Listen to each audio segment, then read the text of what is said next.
ભારત અને ઇંગ્લેન્ડ વચ્ચે રમાયેલી ચોથી ટેસ્ટ ભારતે જીતી લીધી છે। આ ટેસ્ટ મેચ સાથે જ ઇંગ્લેન્ડ સામે રમાઈ રહેલી 5 મેચની ટેસ્ટ સિરીઝમાં ટીમ ઇન્ડિયા 3-0 થી અજય શેષાર મેળવી લીધી છે। રાંચી ટેસ્ટમાં ટીમ ઇન્ડિયાની જીતનો હીરો રહ્યો ધ્રુવ જુરેલ। તેણે આ ટેસ્ટ મેચમાં 5 વિકેટથી જીતવામાં મહત્વપૂર્ણ ભૂમિકા ભજવી હતી। તેમણે આ મેચની બંને ઇનિંગ્સમાં બેટ વડે ખૂબ જ મહત્વપૂર્ણ રન બનાવ્યા હતા।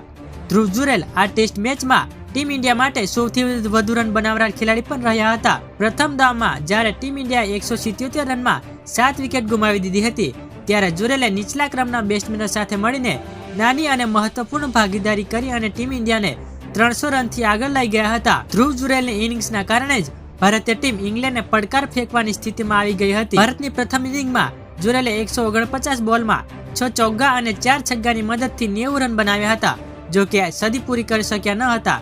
આ પછી બીજી ઇનિંગ્સમાં જ્યારે ભારતીય ટીમ માત્ર 120 રનમાં 5 વિકેટ ગુમાવીને બેકફૂટ પર આવી ગઈ હતી, ત્યારે જુરેલે અને શુભમન ગિલે સાથ મળીને ભારતને જીત તરફ દોરી ગયા હતા।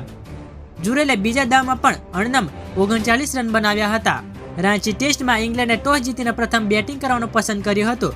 ઇંગ્લેન્ડે તેના પ્રથમ દાવમાં 353 રન બનાવ્યા હતા। ટીમ ઇન્ડિયાએ 177 રન પર 7 વિકેટ ગુમાવી દીધી હતી, પરંતુ આ પછી ધ્રુવ જુરેલની જોરદાર બેટિંગના કારણે ભારતનો પ્રથમ દાવ 307 રન પર સમાપ્ત થયો હતો। આ રીતે પ્રથમ દાવના આધારે ઇંગ્લેન્ડ ટીમે 46 રનની લીડ મેળવી હતી। અહીં ત્રીજી ઇનિંગ્સ દરમિયાન પિચ થોડી ખરાબ દેખાઈ હતી અને ઇંગ્લેન્ડની ટીમ માત્ર 145 રન બનાવીને ઓલ આઉટ થઈ ગઈ હતી। આ રીતે ટીમ ઇન્ડિયાને 192 રનનો ટાર્ગેટ મળ્યો હતો, જે આપણી ટીમ ઇન્ડિયાએ 5 વિકેટ ગુમાવીને હાંસિલ કરી લીધો હતો।